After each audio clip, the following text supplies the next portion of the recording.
ഹരി ഓം. ഖണ്ഡം 2 വൃന്ദാവനഖണ്ഡം. അധ്യായം 26 വിരജാനദി സമുദ്രോൽപത്തി വർണ്ണന.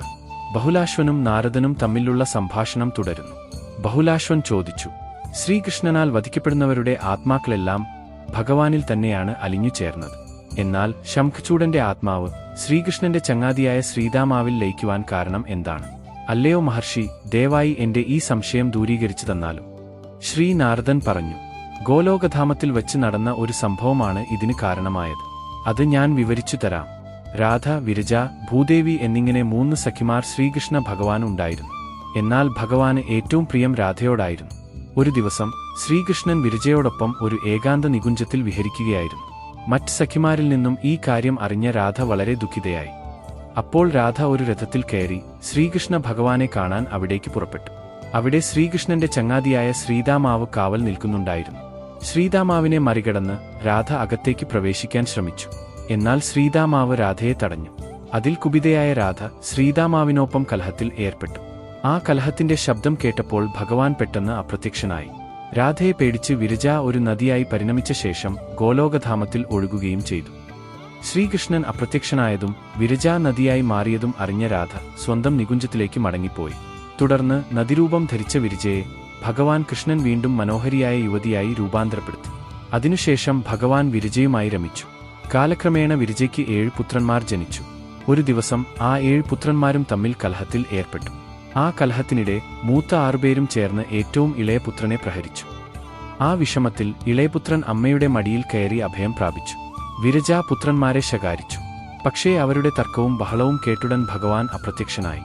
ശ്രീകൃഷ്ണ വിരഹത്താൽ ദുഃഖിതയായ വിരജ കോപത്താൽ സ്വന്തം പുത്രന്മാരെ ഇപ്രകാരം ശപിച്ചു: ദുർബുദ്ധികളെ, ശ്രീകൃഷ്ണവിരഹത്തിന് കാരണമായതിനാൽ നിങ്ങൾ 7 പേരും ജലമായിത്തീരും.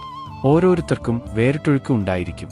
പ്രളയകാലം വരെ നിങ്ങൾ ഒരിക്കലും തമ്മിൽ കൂടിച്ചേരുകയില്ല എന്നും വിരജ ശപിച്ചു. ഇപ്രകാരം മാതൃശാപത്താൽ അവർ ബ്രഹ്മാണ്ഡത്തിലെത്തി.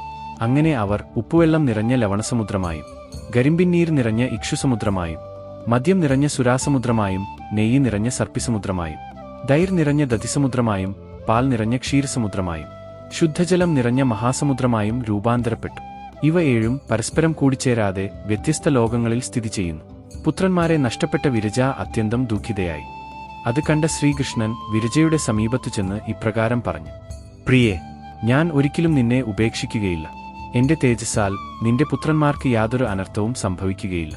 അവർ സുരക്ഷിതരായിരിക്കും. അതിനുശേഷം രാധയെ ആശ്വസിപ്പിക്കുവാനായി ശ്രീകൃഷ്ണൻ തന്റെ സുഹൃത്തായ ശ്രീദാമാവിനോടൊപ്പം രാധയെ കാണാൻ പുറപ്പെട്ടു. ശ്രീകൃഷ്ണനെ കണ്ടപ്പോൾ രാധാദേവി അഹംഭാവത്തിൽ ഇപ്രകാരം പറഞ്ഞു: പുതിയ ബന്ധം ലഭിച്ച സ്ഥലത്തേക്ക് തന്നെ തിരികെ പോയിക്കൊള്ളൂ. വിരജ നദിയായെങ്കിൽ അവൾക്കു സഖ്യമായി താങ്കളും ഒരു മഹാനദിയായി മാറി അവളുടെ സമീപത്തേക്ക് തന്നെ പോയാലും. ഇനി നമ്മൾ തമ്മിൽ എന്ത് ബന്ധമാണുള്ളത്? ഇപ്രകാരമുള്ള രാധയുടെ അധിക്ഷേപവാക്കുകൾ കേട്ടപ്പോൾ ശ്രീകൃഷ്ണൻ വീണ്ടും വിരജയുടെ സമീപത്തേക്ക് തന്നെ മടങ്ങിപ്പോയി. എന്നാൽ ശ്രീദാമാവ് രോഷാകുലനായി ശേഷം ഇപ്രകാരം പറഞ്ഞു: ശ്രീകൃഷ്ണൻ അസംഖ്യ ബ്രഹ്മാണ്ഡങ്ങളുടെ അധിപതിയാണ്. പരിപൂർണത്തമനായ ഭഗവാൻ ശ്രീകൃഷ്ണനെയാണ് രാധ ധിക്കരിക്കുന്നത്. അങ്ങനെ ഒരിക്കലും ചെയ്യരുത്.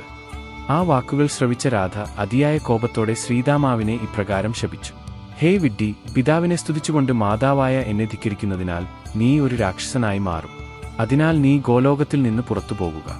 അപ്പോൾ ശ്രീദാമാവും രാധയെ ശപിച്ചു: ഹേ രാധേ, ശ്രീകൃഷ്ണൻ എപ്പോഴും താങ്കൾക്ക് അനുകൂലമായാണ് പെരുമാറുന്നത്. അതാണ് അവിടത്തേക്ക് ഇത്ര അഹങ്കാരം തോന്നാൻ കാരണം. അതിനാൽ 100 വർഷം ഭഗവാന്റെ വിരഹവേദന താങ്കൾക്ക് സഹിക്കേണ്ടതായി വരും. പരസ്പര ശാപത്താൽ ഇരുവരും ദുഃഖിതരായിരിക്കെ ശ്രീകൃഷ്ണ ഭഗവാൻ പ്രത്യക്ഷനായി അവരെ ഇപ്രകാരം ആശ്വസിപ്പിച്ചു: രാധേ, എനിക്ക് നിന്റെ ശാപം നിഷ്പ്രഭമാക്കാൻ സാധിക്കും. എന്നാൽ എന്റെ ഭക്തരുടെ വാക്കുകൾ ഒരിക്കലും വ്യർത്ഥമാകുകയില്ല. രാധികെ, നീ ദുഃഖിക്കാതിരിക്കൂ. വിരഹകാലത്ത് എല്ലാ മാസവും നിനക്കെന്റെ ദർശനം ലഭിക്കുന്നതാണ്. വരാഹകൽപ്പത്തിൽ ഞാൻ ബ്രഹ്മാണ്ഡത്തിലേക്ക് പോകുമ്പോൾ നീയും എന്നോടൊപ്പം ഭൂമിയിലേക്ക് വരും. ശ്രീദാമാവേ, നീയും ദുഃഖിക്കേണ്ട.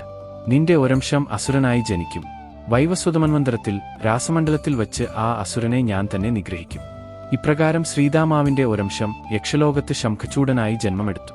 കുബേരന്റെ വിശ്വസ്ത സേവകനായിത്തീർന്ന അവൻ ഒടുവിൽ ഭഗവാന്റെ കരങ്ങളാൽ സംഹരിക്കപ്പെട്ടു. അപ്പോൾ അവന്റെ ആത്മാവ് ശ്രീദാമാവിൽ തന്നെ ലയിച്ചു ചേർന്നു. സകല ചരാചരങ്ങളുടെയും നിയന്താവായ ഭഗവാൻ തന്റെ ലീലയാൽ സർവ്വകാര്യങ്ങളും ഇപ്രകാരം ഭംഗിയായി നടത്തിവരുന്നു. സർവസ്വരൂപനായ ആ പരമാത്മാവിന് ഇതൊന്നും ഒരു അത്ഭുതമല്ല.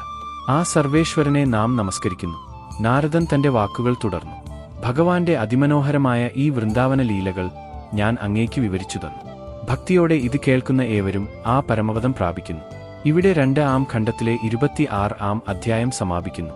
വൃന്ദാവനഖണ്ഡം സമാപ്തം. ഹരി ഓം.